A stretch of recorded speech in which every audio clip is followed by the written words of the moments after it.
दोस्तों आज के इस वीडियो में अपन बात करने वाले हैं इंडियन गवर्नमेंट की तरफ से ऑफर की जाने वाली बेस्ट सेविंग स्कीम की, जो कि आती है रिटायर्ड पर्सन या फिर सीनियर सिटीजन के लिए।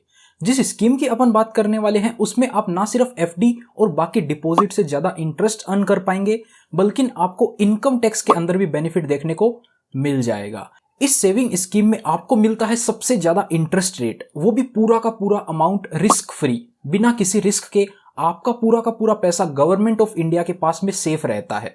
देखिए, हर एक पर्सन को अपनी लाइफ में सेविंग करना बहुत ही ज्यादा इंपॉर्टेंट होता है, और सेविंग के साथ साथ उन पैसों को सही जगह इन्वेस्ट करना भी बहुत ही ज्यादा इंपॉर्टेंट होता है। क्योंकि लाइफ में एक समय आता है जब आपके पास इनकम का कोई भी सोर्स नहीं होता है, आपके सारे इनकम के सोर्स बंद हो जाते हैं। तो फिर आपको जो पैसा होता है, जो आपने पैसा सेव किया होता है, उसी के थ्रू आपको अपनी लाइफ को चलाना पड़ता है। अगर आपने भी वो सेविंग को सही जगह पे इन्वेस्ट कर दिया तो आपको भी उन इन्वेस्टमेंट के इंटरेस्ट से अच्छी खासी इनकम होती रहेगी और आप अपनी लाइफ आराम से चला पाएंगे। किसी के ऊपर आपको डिपेंड होने की जरूरत नहीं पड़ेगी।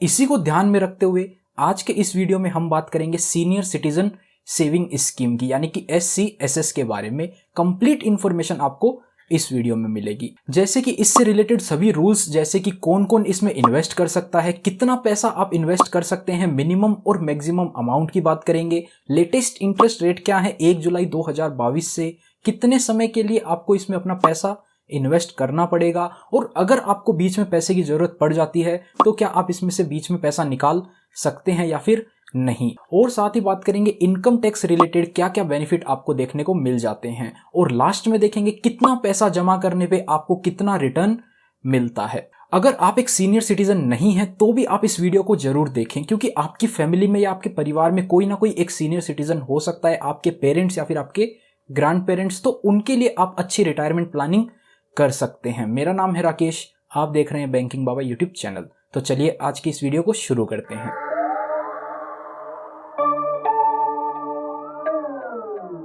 तो दोस्तों सबसे पहले बात करते हैं क्या है ये सीनियर सिटीजन सेविंग स्कीम। ये एक इन्वेस्टमेंट और सेविंग स्कीम है। काफी सारे बैंक के अंदर या फिर पोस्ट ऑफिस के अंदर आपको अकाउंट ओपन करवाने का ऑप्शन मिल जाएगा, जहां पर आपको वन टाइम डिपॉजिट करना होता है, एक बार आपको इन्वेस्टमेंट करना होता है, एंड उसके ऊपर जो भी इंटरेस्ट बनता है वो आपको हर 3 महीने से पेमेंट कर दिया जाता है आपके बैंक अकाउंट के अंदर। और इस इन्वेस्टमेंट स्कीम का टेन्योर पूरा हो जाता है तो उसके बाद में मैच्योरिटी पे आपने जो भी पैसा इन्वेस्ट किया था वो पूरा का पूरा आपको वापस रिटर्न मिल जाता है। अब बात करते हैं कौन कौन लोग इसमें अपना अकाउंट ओपन करवा सकते हैं। तो कोई भी पर्सन जिसकी एज 60 साल से ज्यादा है वो तो इसमें अपना अकाउंट डेफिनेटली ओपन करवा सकते हैं। इसके अलावा कुछ और भी कंडीशंस हैं, यानी कि कोई भी रिटायर्ड एम्प्लॉय हैं 55 से अधिक उम्र के, तो वो भी अपना पैसा इसमें डिपॉजिट करवा सकते हैं। लेकिन इसमें एक कंडीशन है कि आपने जब भी रिटायरमेंट लिया है 55 साल के बाद में, तो 1 महीने के अंदर अंदर आप जब भी रिटायरमेंट लेते हैं, आपको जो रिटायरमेंट बेनिफिट मिल रहे हैं, जो भी रिटायरमेंट का पैसा आपको मिला है, वो 1 महीने के अंदर अंदर जितना पैसा आपको मिला है उतना मैक्सिमम पैसा आप इन्वेस्ट कर सकते हैं इस सेविंग स्कीम के अंदर। या फिर अगर आप एक रिटायर्ड डिफेंस एम्प्लॉय हैं तो यही कंडीशन आपके लिए 50 से ऊपर एप्लीकेबल हो जाती है। यानी कि रिटायर्ड डिफेंस एम्प्लॉय 50 से ऊपर की एज वाले जब भी रिटायरमेंट लेते हैं, 1 महीने के अंदर अंदर उनको जो रिटायरमेंट बेनिफिट मिला है उतने अमाउंट का डिपॉजिट वो सीनियर सिटीजन सेविंग स्कीम में करवा सकते हैं। और बाकी अदर केसेस में 60 साल से अधिक उम्र का कोई भी व्यक्ति इसमें पैसा इन्वेस्ट कर सकता है, लेकिन NRI इसमें अपना अकाउंट ओपन नहीं करवा सकते हैं। सिंगल अकाउंट ओपन करवा सकते हैं, जॉइंट अकाउंट की भी फैसिलिटी मिल जाती है, लेकिन जो जॉइंट अकाउंट है वो सिर्फ और सिर्फ अपने स्पाउस के साथ ही ओपन करवा सकते हैं। यानी कि जो हस्बैंड है वो अपनी वाइफ के साथ ही अकाउंट ओपन करवा सकता है। दोनों में से किसी भी एक की एज जो है वो 60 से ज्यादा होनी चाहिए, उसके नाम पर अकाउंट ओपन हो जाएगा, जिसकी भी एज 60+ है। अब बात करते हैं डिपॉजिट अमाउंट की। तो मिनिमम 1000 रुपए से आप अपना अकाउंट ओपन करवा सकते हैं, और 1000 के मल्टीपल में ही आप उसको इंक्रीज भी कर सकते हैं, यानी कि 2000, 3000, 4000, 5000, कितने भी अमाउंट में आप अपना अकाउंट ओपन करवा सकते हैं। मैक्सिमम अमाउंट की जो लिमिट है वो है 15 लाख रुपए, यानी कि एक पर्सन सभी अपने सीनियर सिटीजन सेविंग स्कीम के अंदर मिलाकर 15 लाख रुपए से ज्यादा अमाउंट डिपॉजिट नहीं करवा सकता है। सपोज आपने पोस्ट ऑफिस के अंदर एक अकाउंट ओपन करवा लिया 10 लाख रुपए से, कुछ समय बाद आपके पास 10 लाख रुपए और आ जाते हैं कहीं से, तो आप सोचते हैं किसी दूसरे बैंक में जाकर वो जमा करवा दूं, तो ऐसा नहीं कर सकते हैं। आपके 10 लाख ऑलरेडी जमा है तो आपके पास लिमिट जो है वो 5 लाख रुपए की ही बचती है, तो आप 5 लाख रुपए ही और जमा करवा सकते हैं, चाहे आप पोस्ट ऑफिस में करवाएं या किसी दूसरे बैंक में करवाएं।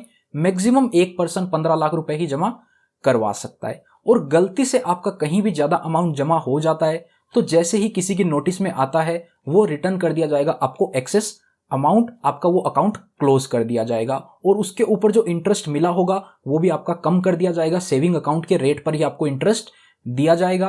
तो ऐसी चालाकी करने की भी कोशिश ना करें। गलती से भी अकाउंट ओपन हो गया है तो आप खुद से उसको बंद करवा लें। हस्बैंड और वाइफ दोनों अपने अपने अलग अलग 15 लाख रुपए का अकाउंट ओपन करवा सकते हैं। वो चाहे जॉइंट अकाउंट में करवाएं या अलग से करवाएं, दोनों की मिला के जो मैक्सिमम लिमिट है वो 30 लाख से ऊपर नहीं होनी चाहिए। अब बात करते हैं रेट ऑफ इंटरेस्ट की। तो इसमें अभी आपको 7.4% यानी कि 7.4% का इंटरेस्ट ऑफर किया जा रहा है, जो कि पिछले 2 से 2.5 सालों से लगभग सेम ही इंटरेस्ट रेट बना हुआ है। अभी कुछ उम्मीद जताई जा रही थी कि 1 जुलाई से इंटरेस्ट रेट बढ़ेंगे, लेकिन नहीं बढ़े हैं, वो ही इंटरेस्ट रेट कंटिन्यू होंगे। यानी कि 1 लाख रुपए आप इसमें जमा करवाते हैं तो जैसा कि आपको बताया क्वार्टरली बेसिस पर इंटरेस्ट इसका पे आउट किया जाता है। तो 1 लाख रुपए आप इसमें जमा करवाते हैं तो 3 महीने में जो इंटरेस्ट बनेगा वो आपके बैंक अकाउंट में ट्रांसफर कर दिया जाएगा। आप उसको निकाल सकते हैं, यूज कर सकते हैं, जैसे भी आपको लेना हो ले सकते हैं। 31 मार्च, 30 जून, 30 सितंबर और 31 दिसंबर, इन 4 तारीख को पैसा जो है वो आपके बैंक अकाउंट में ट्रांसफर किया जाता है। हर 3 महीने का जो भी इंटरेस्ट बनता है वो आपके बैंक अकाउंट में ट्रांसफर होता जाता है। और 1 साल भर का इंटरेस्ट अमाउंट जो है वो अगर 50,000 रुपए से ज्यादा होता है तो उसके ऊपर 10% की रेट से टीडीएस काटा जाएगा। पोस्ट ऑफिस में है तो पोस्ट ऑफिस वाले आपका 10% का टीडीएस काटेंगे, या फिर बैंक में है तो बैंक वाले आपका इंटरेस्ट अमाउंट में से 10% का टीडीएस काटेंगे। आपको टीडीएस से बचना है तो आप फॉर्म 15G या फिर फॉर्म 15H भर के जमा करवा सकते हैं और आप डिक्लेयर कर सकते हैं कि आपकी इनकम जो है वो इनकम टैक्स लिमिट से कम है, तो आपका टीडीएस नहीं काटा जाए तो आप टीडीएस से भी बच सकते हैं। और अगर आपको ये क्वार्टरली इंटरेस्ट पे आउट की रिक्वायरमेंट नहीं है तो आप पोस्ट ऑफिस में या किसी भी बैंक में उस पैसे की आरडी भी करवा सकते हैं, जिससे कि आपको कंपाउंडिंग का भी बेनिफिट मिलता जाएगा। अब बात करते हैं मैच्योरिटी पीरियड की। तो देखिए, जो भी अमाउंट आपने डिपॉजिट करवाया है वो 5 साल के लिए आपका पैसा जमा होता है और 5 साल के बाद में वो मैच्योर हो जाता है और वो पूरा का पूरा पैसा आपको मिल जाता है। इंटरेस्ट जो है वो आपको ऑलरेडी हर क्वार्टरली बेसिस पर मिलता गया है, तो प्रिंसिपल अमाउंट ही आपको 5 साल के बाद वापस पूरा मिल जाता है। और अगर इन केस अकाउंट होल्डर की मैच्योरिटी से पहले ही डेथ हो जाती है तो जिस दिन अकाउंट होल्डर की डेथ होती है उस दिन तक ही सीनियर सिटीजन सेविंग स्कीम की इंटरेस्ट रेट एप्लीकेबल रहेगी। उसके बाद से जो इंटरेस्ट रेट है वो सेविंग अकाउंट की इंटरेस्ट रेट कन्वर्ट हो जाएगी जब तक वो नॉमिनी उस पैसे को क्लेम करता है। जिस दिन तक नॉमिनी पैसा क्लेम करेगा तब तक जो है वो इंटरेस्ट रेट मिलेगी सेविंग अकाउंट की मिलेगी। और अगर जॉइंट अकाउंट के केस में अकाउंट होल्डर की डेथ हो जाती है तो इसमें दूसरा अकाउंट होल्डर की एलिजिबिलिटी चेक की जाएगी। अगर उसकी एज भी 60 साल से अधिक है और उसका जो मैक्सिमम लिमिट है अब वो 15 लाख रुपए हो जाएगा, क्योंकि अब एक ही सर्वाइविंग मेंबर है और एक के ऊपर 15 लाख की ही लिमिट मिलती है, तो वो 15 लाख रुपए तक ही कंटिन्यू कर सकता है। अगर उसके खुद के नाम से 15 लाख हैं तो उस अकाउंट को क्लोज कर दिया जाएगा। अगर उसके खुद के नाम से कुछ भी अमाउंट नहीं है तो 15 लाख तक वो कंटिन्यू कर सकता है। दोनों मिला के 15 लाख तक कंटिन्यू किया जा सकता है। अब अगर किसी पर्सन को एक बार इन्वेस्टमेंट करने के बाद अपने पैसे की रिक्वायरमेंट होती है, इमरजेंसी हो जाती है उस पैसे को निकालने की, तो प्री मैच्योर क्लोजर की भी फैसिलिटी मिल जाती है। आप अपना अकाउंट ओपन करवाने के अगले दिन से ही अपना अकाउंट क्लोज भी करवा सकते हैं, लेकिन उसमें कुछ आपके ऊपर पेनल्टी लग जाएगी। सपोज आप 1 साल के अंदर अंदर अपना अकाउंट क्लोज करवाना चाहते हैं तो आपको फैसिलिटी मिल जाती है, आप अपना अकाउंट 1 साल के अंदर क्लोज करवा सकते हैं, लेकिन आपको कुछ भी इंटरेस्ट अमाउंट नहीं मिलेगा। सपोज आप 10 महीने बाद अपना अकाउंट क्लोज करवाते हैं तो आपको ऑलरेडी क्वार्टरली बेसिस पर 3 बार इंटरेस्ट मिल चुका होगा। तो अब जो आपको 3 बार इंटरेस्ट मिल चुका है वो इंटरेस्ट आपके प्रिंसिपल अमाउंट में से काट लिया जाएगा और उतना कम प्रिंसिपल अमाउंट आपको रीपेमेंट कर दिया जाएगा अगर आप 1 साल के अंदर अकाउंट क्लोज करवाते हैं तो। और अगर आप 1 साल से लेकर 2 साल के बीच में अपना अकाउंट क्लोज करवाते हैं तो आपको जो प्रिंसिपल अमाउंट है उसमें से 1.5% यानी कि 1.5% की पेनल्टी चार्ज की जाएगी। सपोज आपने 1 लाख रुपए का अकाउंट करवाया था ओपन और 1 साल के बाद में आप क्लोज करवाते हैं तो आपको जो इंटरेस्ट मिल गया वो तो इंटरेस्ट आपका है। उसके अलावा जिस दिन भी आप क्लोज करवाते हैं तब तक का आपको इंटरेस्ट पूरा मिलेगा, लेकिन आपका जो प्रिंसिपल अमाउंट है 1 लाख उसमें से 1.5% काट लिया जाएगा जो कि होता है 1500 रुपए। तो 1500 रुपए आपके वहां से काट लिए जाएंगे, इंटरेस्ट आपको पूरा मिलेगा।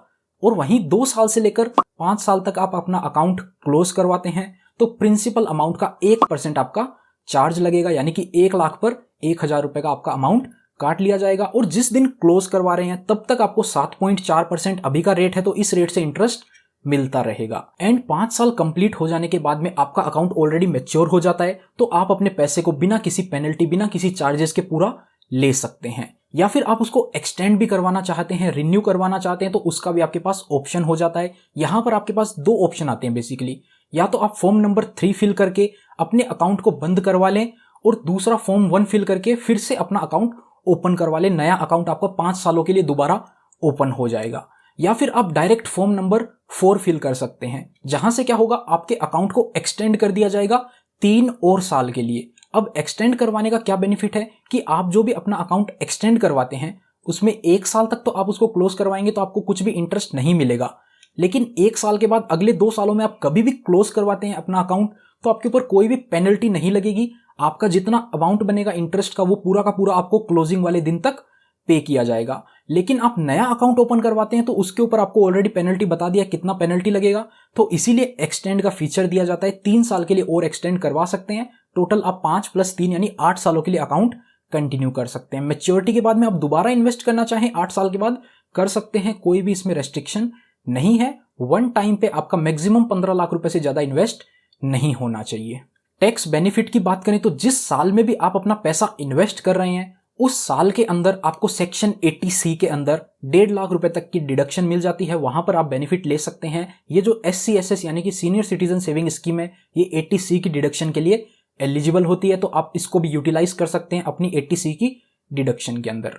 इसके अलावा जो भी आपकी इंटरेस्ट से इनकम होती है वो इंटरेस्ट इनकम आपका स्टार्टिंग 50,000 तक टैक्स फ्री होता है, लेकिन उसके अलावा जो भी आपको इंटरेस्ट मिलेगा 1 साल के अंदर वो टैक्सेबल होगा। यानी कि किसी साल में आपको 60,000 रुपए इंटरेस्ट मिलता है, सभी जगह का इंटरेस्ट कंसीडर किया जाएगा। यहाँ पे सभी तरह की डिपॉजिट, सीनियर सिटीजन स्कीम हो या किसी भी प्रकार की स्कीम हो, सबका इंटरेस्ट अगर आपका 1 साल का 60,000 रुपए है तो 50,000 तक तो वो टैक्स फ्री होगा, 10,000 रुपए जो है वो टैक्सेबल होगा। यानी कि टैक्सेबल आपकी इनकम बाकी कंसीडर की जाएगी। तो आपकी इनकम अगर एग्जेम्पशन लिमिट से ज्यादा है, 3 लाख रुपए से ज्यादा है, तो आपको स्लैब के अकॉर्डिंग उस पर टैक्स पे करना पड़ेगा। अदरवाइज आपकी 5 लाख रुपए तक इनकम होती है इंटरेस्ट से और सभी तरीके से मिलाकर, तो इंटरेस्ट इनकम भी आपके लिए टैक्स फ्री हो जाएगी। 5 लाख तक की इनकम पे वैसे भी कोई टैक्स नहीं लगता है। तो दोस्तों अब बात करते हैं इंटरेस्ट कैलकुलेशन की, जहां आपको 1 लाख इन्वेस्ट करने पर 1 साल के अंदर 7.4% की रेट से इंटरेस्ट मिलेगा, यानी कि 7,400 का आपको इंटरेस्ट मिलेगा। यानी कि 1,850 रुपए आपको हर क्वार्टर के एंड में पे कर दिया जाएगा। ऐसे ही बाकी भी आप देख सकते हैं। वहीं अगर आप 15 लाख रुपए इन्वेस्ट करते हैं 1 साल में आपको 1,11,000 रुपए का इंटरेस्ट मिलेगा, जो कि आपको क्वार्टरली बेसिस पर 27,750 रुपए हर क्वार्टर के एंड में पे कर दिया जाएगा आपके बैंक अकाउंट के अंदर। आप उस पैसे को निकाल कर यूज कर सकते हैं। तो दोस्तों ये थी सीनियर सिटीजन सेविंग स्कीम की कंप्लीट इंफॉर्मेशन। ये जो सीनियर सिटीजन सेविंग स्कीम है ये कंप्लीटली डिफरेंट है PMVVY प्रधानमंत्री व्यय वंदना योजना से। काफी लोग कंफ्यूज हो जाते हैं कि ये दोनों सेम स्कीम है, क्योंकि दोनों के अंदर जो मैक्सिमम लिमिट है वो 15 लाख की है। दोनों अलग अलग स्कीम है, दोनों जगह आप 15-15 लाख रुपए अलग अलग इन्वेस्ट कर सकते हैं। वहां पर आपको मंथली बेसिस पर इंटरेस्ट मिलता है, यहां पर आपको क्वार्टरली बेसिस पर इंटरेस्ट मिलता है। रेट ऑफ इंटरेस्ट भी दोनों में सेम है, तो इसलिए काफी लोग इसमें कंफ्यूज हो जाते हैं। ये दोनों अलग अलग स्कीम है, इसमें आपको कंफ्यूज नहीं होना है। तो दोस्तों उम्मीद करते हैं आपको ये वीडियो पसंद आई होगी। अगर वीडियो पसंद आई तो वीडियो को लाइक करना, चैनल पर नए हो तो चैनल को सब्सक्राइब भी जरूर से कर लेना, और मिलते हैं आपसे फिर किसी नए और इंटरेस्टिंग वीडियो में। तब तक के लिए अपना ख्याल रखना।